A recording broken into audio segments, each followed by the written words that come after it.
Hi, my name is 𝒊𝒔𝒊𝒏𝒈, and this is Missing Midwest, a true crime podcast about those that have gone missing. Today's story is about a mom who laid her baby down for bedtime, an open door, a stolen cell phone, and a baby that hasn't been seen since. This is Missing Midwest, and someone knows something.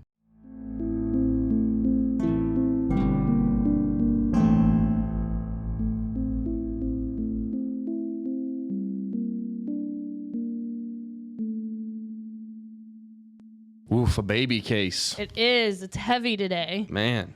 This case is, I hadn't heard about it before. It's newer, so it'll be interesting. You ready? All right, we got some announcements. Okay. I'm in charge of the announcements. It's my job. I'm going to be just as surprised as the listeners because I don't know what they are. Yeah, I got the good stuff today. Just want to remind you, it is still November. We are doing a giveaway. We would love to be able to reach our goal of how many subscriptions we have for Murdered Midwest. I believe we're getting close to 10 episodes for Murdered Midwest. I don't think we're quite there yet. Those new episodes release on Fridays now. We're getting close to 10, so there's almost 10 bonus episodes. If you start a subscription, it's $10. You get access to the bonus episodes. We'll send you a little note card with some stickers. Kayla makes these fun little phone backgrounds that she emails out. But the bonus episodes are some high-profile cases. The one that we have coming next Friday is going to be pretty intense. Yeah, it's close to home. It's a case that's been in the headlines, so that'll be exciting. So when you're looking at your feed on wherever you're listening to podcasts at, it's going to have a locked episode and an unlocked episode. So the unlocked episodes are Missing Midwest, always free, one a week. If you subscribe, you get access to those locked episodes. So every other one, we drop a Murdered Midwest episode every week. So it's just double the true crime cases. Content. Yeah. So it's exciting. Another announcement I want to make is I just can't tell you how thankful we are for those that have given us shout outs on social media. Yeah, I was going to say, I wasn't going to say it. I was going to ask you all to leave us a review. If you want to leave reviews, not a one-star review. If you're going to do a one-star, just keep going on with your day. But leave us a review on Apple and Spotify, and like and follow our pages. That is super helpful for us. The more people that see it, the more people that are going to hear what we're doing. Yeah, and I'm even talking about social media shout-outs. Abigail Bryan posted about us this week. That means so much to us. Like, that's so cool when we see that. We're just like, man, people I literally are really enjoying. Screenshot them and send them to Jordan. I'm like, yeah, look. yeah. But also, nothing has really helped us grow more than that. Yeah. So if you want to help us grow the podcast, the best thing you can do is share one of our episodes, post on social media, tag us. I mean, that means the world to us, and that has also been, as we've done this podcast journey, that is what's helping us grow the fastest, is just word of mouth, you guys sharing our content, sharing our episodes. So thank you. If you've done that already, thank you so much. Like I said, it's exciting for us to see, but it's also really making a difference in our podcast. So thank you. We were at a dinner this week, and it was for the shop, the Jefferson House, and it was the Chamber of Commerce dinner, and we're sitting there with my parents and Johnny, and we're just talking, and a man and woman came up, and they were like, we just wanted to say we're big fans, and I seriously looked at them, and I was like, of what? Because I was like, what are they talking about? It didn't even occur to me, Missing Midwest, and they were like, Missing Midwest, and I was like, oh my gosh, that's awesome. And so it was just, cool. If you see us or you listen, like, let us know, because I love hearing when people, like, hearing yes, that you guys that seriously made our night. Shout out Amy Pate and Nick Pate from State Farm. We appreciate you guys. That definitely was something we talked about after the banquet. It was a cool moment. Yeah. All right. Anything else? Nope. I did my announcements. Okay. It's time for you. You ready? Take the stage. Okay. Back in the saddle. I did the last week's case. I know. Everybody's been waiting for you to come back. It's all good. You did good with your case. I liked it, but Thanks. I like being in charge more. So yeah, I bet. I might give you one a year or something. Sounds good. Your birthday and one other random day, you can do it, and the rest are me. Let's go. So today we are going to Kansas City, Missouri. I've never been there. I've driven through Missouri on my way to Oklahoma. We have family in Oklahoma. That's the extent of my knowledge of Missouri. Have you been there? Nope. I mean, Sorry, I've been to St. Missouri. Louis. I've not been to Kansas City. Oh, okay. So population 508,394. They have $25 generals, so I mean we can go there if you want. It is the most populous city in Missouri and largest by area. Okay. Fun fact. I don't know. I read that and put it in there. It's known for its barbecue, jazz, and fountains. What a random Those must be some nice fountains. I'm here for the to barbecue. make the list. That's enough to make me go, but I want to know why they're why is it enough to put it in your little slogan to draw people in? It must be some nice fountains. Right. Like, I figured you would be on board. They got barbecue. Yeah, I was gonna say, sign me up. Barbecue, Dollar Generals, and apparently some nice fountains. Greatest quarterback in the NFL right now. Who? In Kansas City, Patrick Mahomes. Okay. He's in Kansas City. That would be what? The Eagles? Chiefs. Gosh, she doesn't listen to a word I say. Okay. Cody's laughing at you. Jeez. I didn't. Yeah. Okay, Patrick from the not Eagles.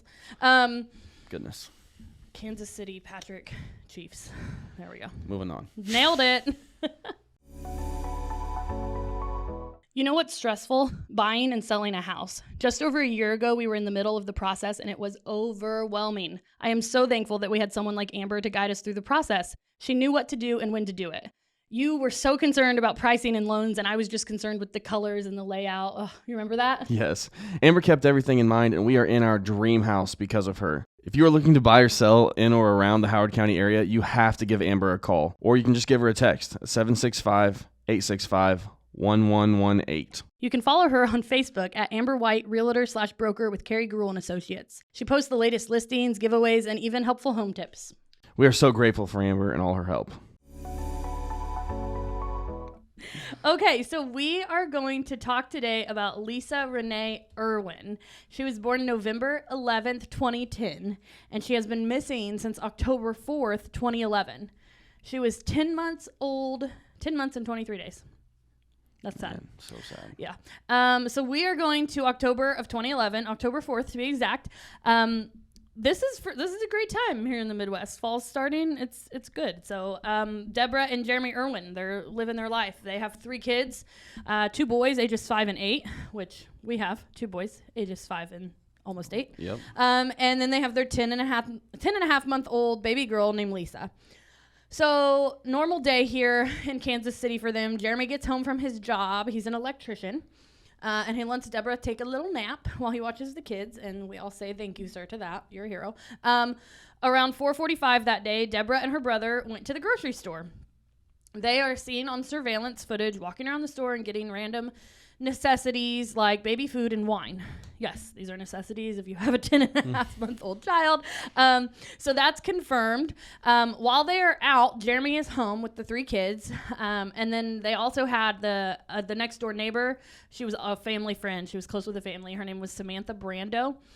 She reported that her and her young daughter went inside and checked on baby Lisa, who was asleep in the crib.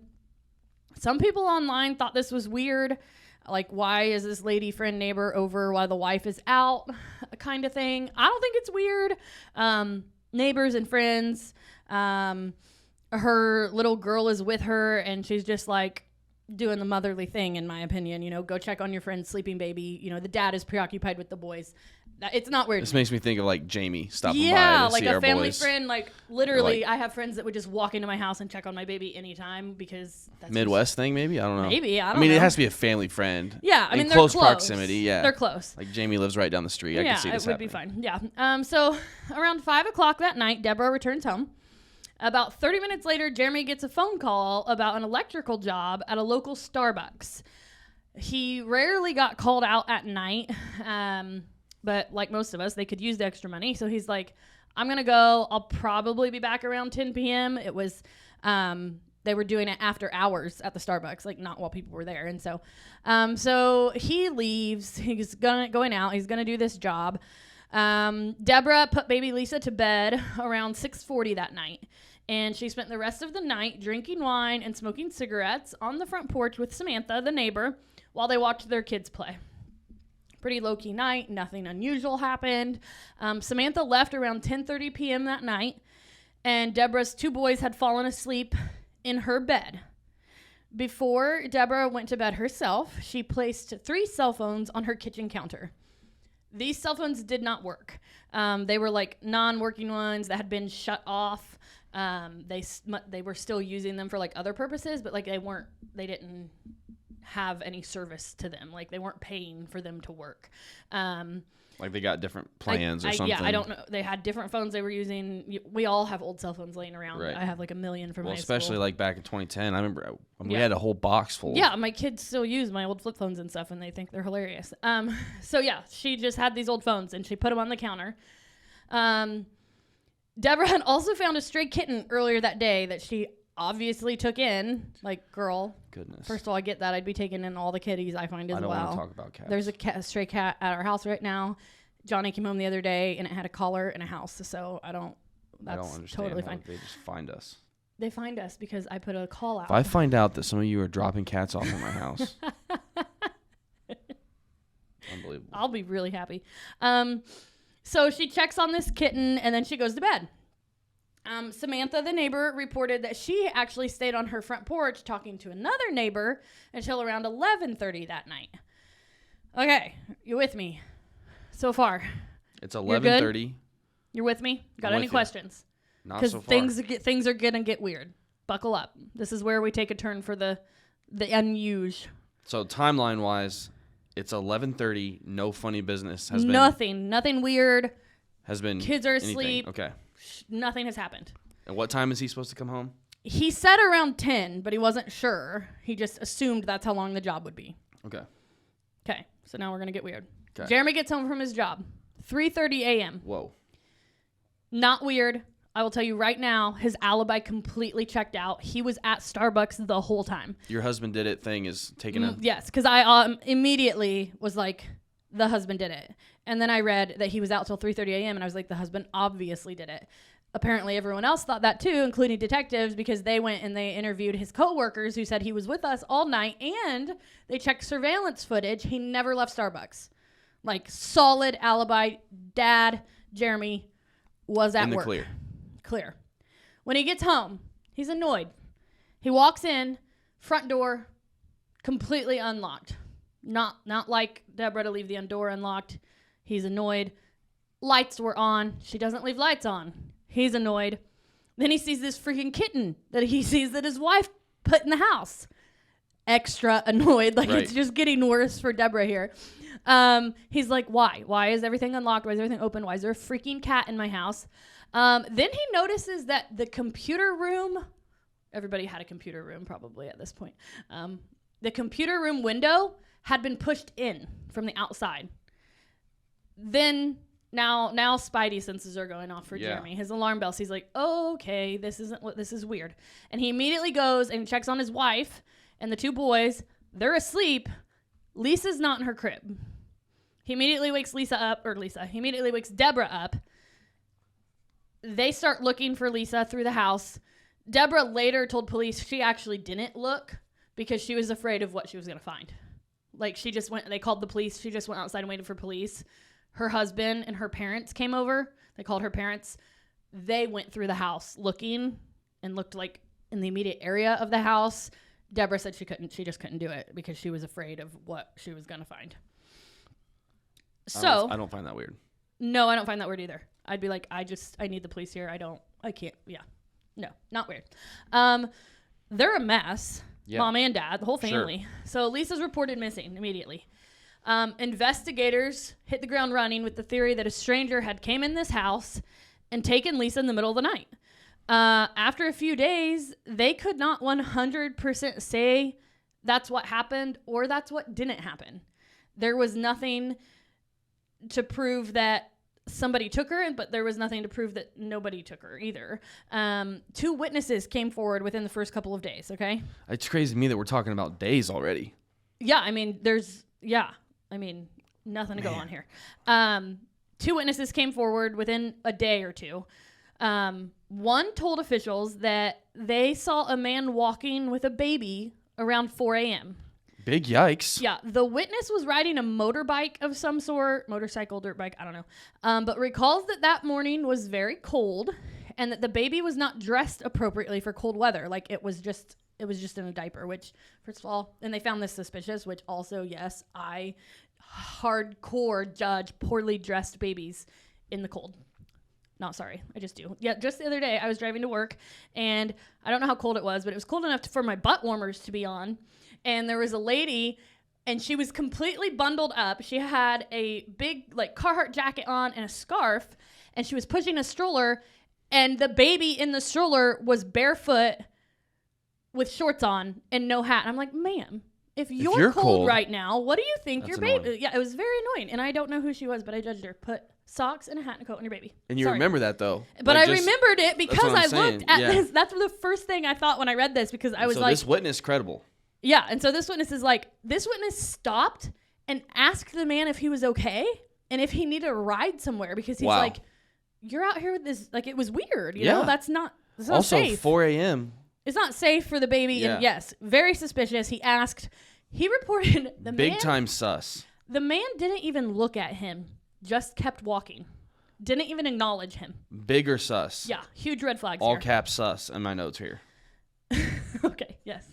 Another witness reported seeing a man entering a wooded area nearby, but this was around 2:30 a.m., and he was carrying a bundle. They didn't say a baby, but he was like carrying something that was wrapped up, and he was going into the woods in the middle of like an area. It was curious enough for them to be seen. Now the first tip came in before that witness even knew that a baby went missing. Like, he thought it was so weird that they never released who the witness was. This person had called the police to report it, and they didn't even know a baby went missing that night. The next witness, it was like within a day or two. So yeah. Wow. We have 2 witnesses here. Yeah. Sketch. Big time sketch. Police spent the days immediately after baby Lisa was missing searching nearby wooded areas. There was a landfill they looked at. They had a mobile command center set up. They lifted manhole covers throughout the area. Literally went house to house asking and searching for this baby. They come across another person of interest.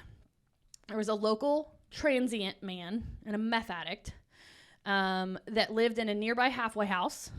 He had a history of breaking and entering, and every now and then he was like a handyman. Some people in the area had, he'd done odd jobs for people, but everybody just kind of knew who he was, Do you remember those 3 cell phones that I told you about? Yeah. They were gone. Whoa. So they were taken from the house. And according to phone records, at 11:57 that night, which let's back up here, 10:30 p.m., Deborah goes in, does her bedtime routine, the cat, the cell phones, the kids in the bed. Yeah.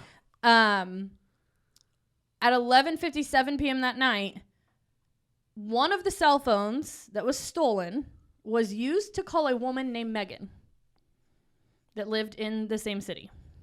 Now, Deborah and Jeremy claimed they did not know anybody named Megan and that they did not make the phone call. They both denied it up and down. Detectives were like, well, we'll figure that out. And they went and they looked at all the phone records for both Deborah and Jeremy. Neither of them have ever called that phone number before. Ever. So they're like, okay, I guess you really don't know who this person is. But the phone that they had that was like out of service or whatever so one of the 3, all 3 cell phones were missing, but one of the phones had made a phone call to this lady who was named Megan Wright. Whoa. Okay. Megan Wright is the ex-girlfriend of the man, the meth head, the meth guy. The transient meth head halfway house who lived nearby. Yikes, right? Big yikes. Big yeah. Yikes. So on October 6th, so she went missing October 4th. We're only 2 days out here. October 6th, police responded to a dumpster fire that was only a few blocks away from the Irwin residence. And there was evidence of burnt baby clothing found inside this dumpster. Oh my gosh. The articles of clothing did not match the pajamas that Lisa was wearing when she went missing. But law enforcement believes it could be other clothing that Lisa owned. They never confirmed if this incident was related to Lisa's case or not. Wow. It was just a really weird coincidence. Which we do not like. October 7th, 2011. Then the very next day, police announced that the parents were no longer cooperating with the investigation. Wait a minute here. Which is a huge red flag. 3 days. Whenever a child is missing, yeah. You better be, if you're wanting to find your kid, you better be cooperating. Okay, however, both parents responded the following day on the Today Show with this. This is what Jeremy told the Today Show. This is a quote. "We were in the station yesterday being interviewed, and I just had reached my boiling point, and I said, guys, I can't do this anymore today. I need a break. I can't answer any more questions. The next thing I know, there's a press conference saying that, making sure to tell everyone that we're not cooperating. We just want to make sure that everyone knows we are still cooperating. We're talking to the police, and we're doing everything we can to find Lisa and bring her home." So what the heck? Right off the bat, there's this like weird, I don't know, like the police, just because he needed a break, the police, like he said, like immediately had this press conference saying that the parents weren't helping, when really they were like, strange. We are helping. We just need a break. I'm sure they were in questioning just like all the freaking time. I'm sure you're like, I want to go look. Like, I don't want to sit here and do nothing anymore. Yeah, and it's just like, they ask you the same things over and over. I mean, I'm sure that it's exhausting. I can't imagine I would want to be sitting inside anywhere, ever. And that's just what he said. He's like, I just need a break. Yeah. I never said I wasn't cooperating. Yeah. The following day, Deborah took a polygraph test. They told her... Bad idea. Yeah, I wouldn't have done it. But they told her she failed, but later it was revealed that this is just an interrogation tactic. They can tell you anything. They don't have to tell you the truth. Yeah. And so they told her she failed, just to see how her reaction would be. And then Deborah, she said, "They said I failed, and I told them that's not possible because I don't know where she's at, and I did not do this." That was her reaction, her response to being told she failed when she actually didn't fail it. So that's where they were at about 4 days after this case. Goodness. So I mean, does it say if she failed or not? She didn't. She didn't fail. No. Dude, so they're just playing mind games with the parents of a missing baby? Yeah, which I think is pretty Come shitty. on now, yeah. So Deborah is a reoccurring name when researching this case. When you look up this case, Deborah doesn't look great, okay? So initially she told the police that she checked on Lisa around 10:40. She came in around 10:30, checked on Lisa. But like on day 9, Deborah actually said in an interview that she actually checked on her at like 6:40 and didn't check on her again before she went to sleep that night. And so she admitted to being intoxicated enough to be drunk when she went to sleep that night from all the wine that she was drinking. And so this changing story doesn't look good. That's never good. Yeah. You tree from the jump. I don't think that's that big of a deal. I mean, your daughter's missing. You were wine drunk. It's not a good look. Who hasn't been wine drunk? Like, yeah, she doesn't want people.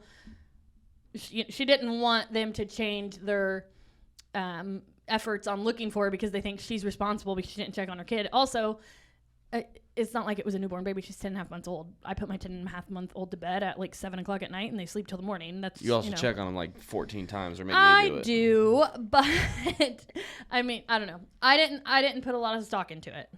Some people do. About half the people do, actually. So on October 17th, 2011, the FBI executed a search warrant on the home. Cadaver dogs were brought in, and they did hit on a positive location of remains in Jeremy and Deborah's bedroom. Whoa. Law enforcement also obtained several items, which included the following: a multicolored comforter, a purple shorts, a multicolored Disney character shirt, a glowworm toy, and a Cars blanket. Also a roll of tape and a tape dispenser. They also took out some carpet samples, and they dug around in the backyard. At one point, investigators said they knew that Deborah was guilty, but they just didn't have enough evidence to arrest her for the crime. That is a really big accusation. Yeah. Listen up. If you're a small business owner like myself, you understand the value of time. There is always something to be done, and it's up to you to do it. Your business is your baby, and you rarely can trust others with it. But what if I told you that I had somebody that you can trust, someone that can save you time and help your business grow? I do. With Bo Digital, you have access to an entire team that will be there for you with marketing and advertising. It doesn't matter what the size of your budget or your business is. Bo can help you take the stress of marketing off your plate and free up your time to do more of the things you love to do with your business. Bo is a marketing company and a business partner, but my favorite thing about them is that they have become true friends. You can find out more about them and what they offer at bodigital.com. Take it from me and put a bow on it. The cadaver dog thing. I mean, there was people, I don't know if it's true or not, but a lot of people said cadaver dogs can hit on a dirty diaper. Really? I mean, they said it's just not that airtight unless a dog alerts and there's an actual body there. There's a lot of like room for error. Nothing ever came of it. It wasn't enough. Then all of a sudden we hear from a lady named Shirley Plath. I don't even know how to pronounce it. You did great. It was rough. Anyway, Shirley sounds like a nosy Nelly, maybe. I don't know. Deborah's former best friend. Oh. So I would like to know the tea of what There's happened. some tea there for sure. There's some tea, because wait when you hear what Shirley said. Oh, no. I have former best friends that we've just fallen out or, whatever. I would literally never say these things about a former best friend unless, I don't know, just tell me what you think when you hear this, okay? She starts talking to the press, and she claims that Deborah has a dark side. One that could be predisposed to murder under the right circumstances. Whoa. She said accusations at Deborah. Yeah. This is what she's quoted on saying to the Huffington Post. When the story broke, it was a normal morning in my house. I got up, put a pot of coffee on, and turned on Good Morning America like I do every day. And I heard the name Deborah Bradley. I immediately thought, that can't be the Debbie I know. It just seemed unreal until I walked back into the living room after hearing her voice. I just about collapsed. It made me sick because I wouldn't put this girl Debbie past anything crazy. Like, Shirley? Talking about murdering her daughter? I need to know what happened between you and Deborah to make you think that Deborah's capable of murdering her daughter. Something had to happen. I mean, there's some people that I have a strong disliking for. I don't know if I can think of anybody where I'm like, that person is so crazy they could kill their kids. I can't think. I have none. And I have some people that I've came across that I just really don't like. Yeah. Honestly. Yeah. There's a few that I'm like, that's like one of the meanest people. I actually, one person comes to mind. I'm like, that woman is probably the meanest person I've ever met in 30 years. I would never say that she was going to murder her children. Like, jeez. What? Yeah. What happened, Shirley? Goodness.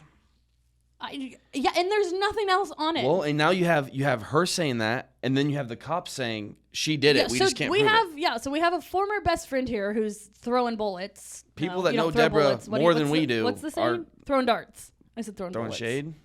I said throwing bullets. You don't throw bullets. You don't. Shots fired from Shirley. Yeah, big time shots. Yeah. And you have the claim from the investigator. So it doesn't look good for Deborah. No. But they have no evidence against her. Yeah. Where we're at today, Deborah has never been formally charged with the disappearance or murder of her daughter. The most popular theories today are, one, that baby Lisa was in fact kidnapped by a stranger. Somebody walked in, stole those cell phones, stole baby Lisa, which would most likely mean she's still alive today. Or Deborah unalived her somehow. So my thing is, if Deborah really did this, I need an explanation for the kicked in computer door. Bill Stanton is a private investigator hired by Lisa's parents. And it says, he's quoted on Telling Good Morning America. He was on there with them. He says, this whole case hinges on who made that call and why. We firmly believe that the person who had the cell phone also has Lisa. I mean, why wouldn't you assume that? How could you not assume that? In May 2012, Jeremy reported to police that his debit card was stolen just over a month after Lisa disappeared. He reported that the debit card was stolen, but a month after she disappeared, apparently, I don't know why it says May. I don't know the timeline of this, so okay. I'm sorry. But regardless, it happened in October. In May of 2012, Jeremy reported that his debit card was suspended for a fraudulent charge of $69.04 and that 2 other charges were attempted. The unusual part was that the card was used on a British website that is where you can legally change the name of an adult or child. Whoa. It was confirmed that this website existed and his card was used there, and he did report it. Whoa. So like he saw it, he did it, and was like, "This is And he called the police because he's like, somebody's trying to change their name with my credit card. My goodness. Nope. The police followed it up. They said, but they never found anything with it. He suspended. They were his like, card. nope, still Deborah. They weren't able to link it with anything. Wow. In April of 2020, Lisa's parents released a new age progression photo of her. With the National Center for Missing and Exploited Children. Lisa's baby photographs were used, and then pictures of her brothers and her parents, and they enhanced it to 9 years old.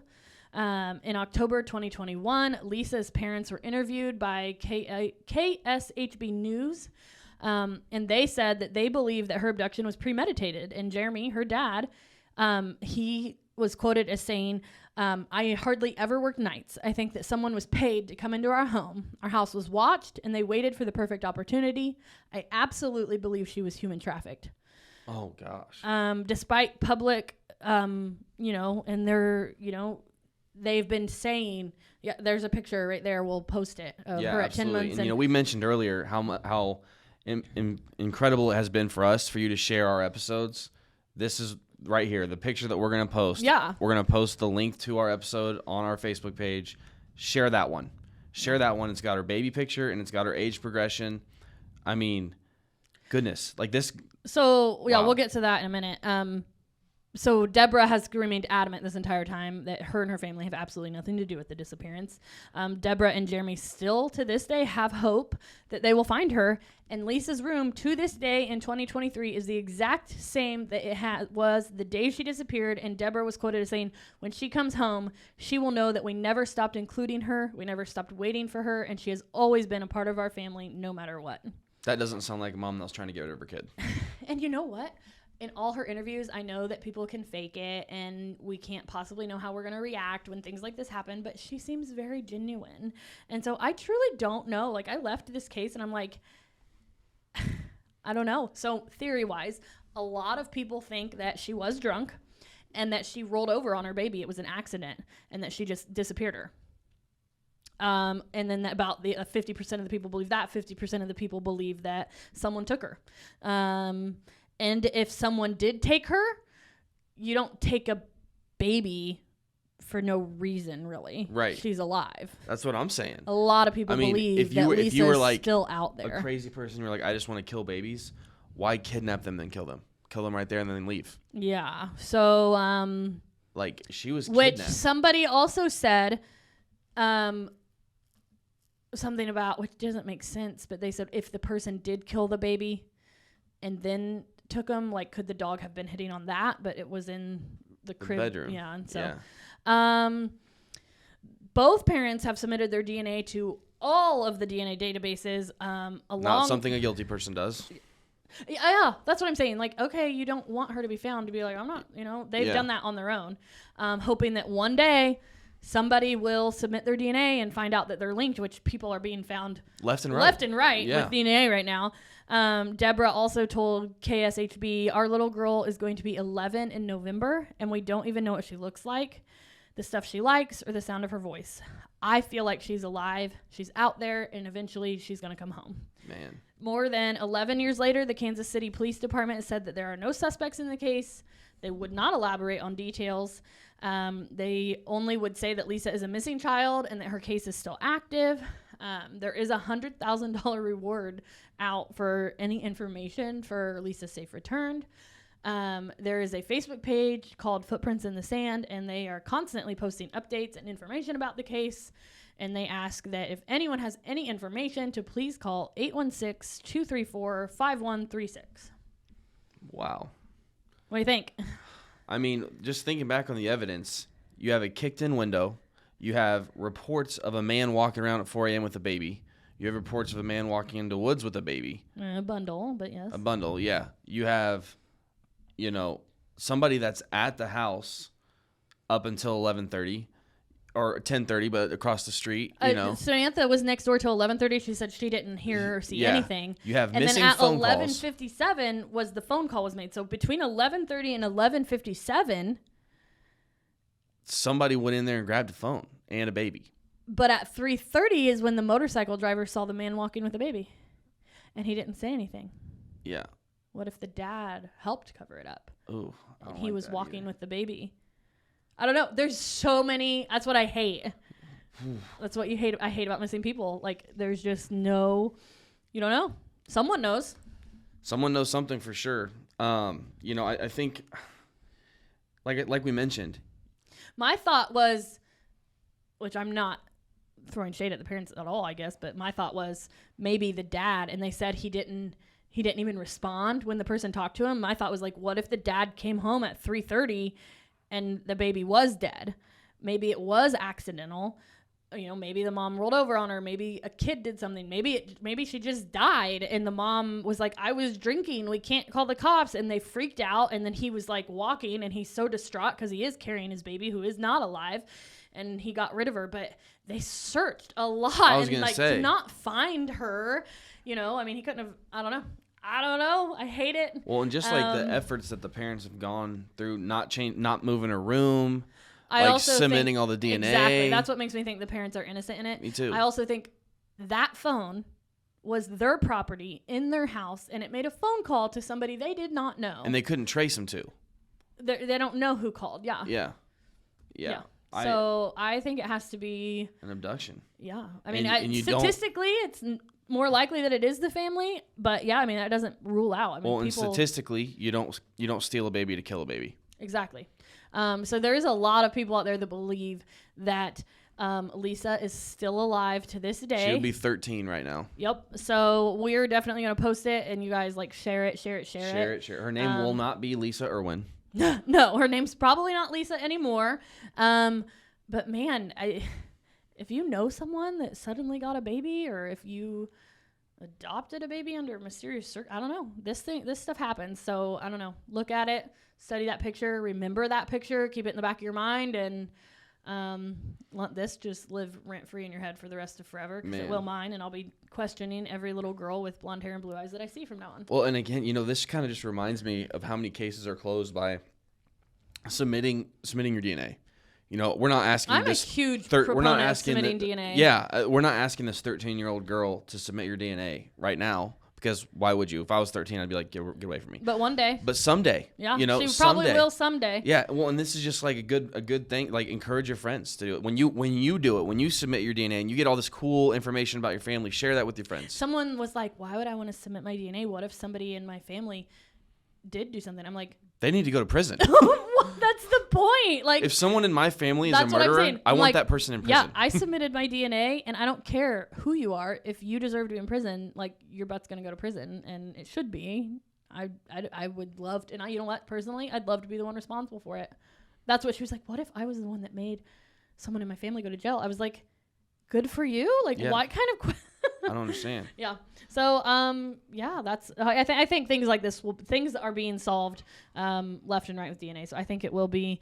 I hope this one is one day. Yeah. This is a case where we can really find somebody here. Like this, most likely to me, she was not killed that night.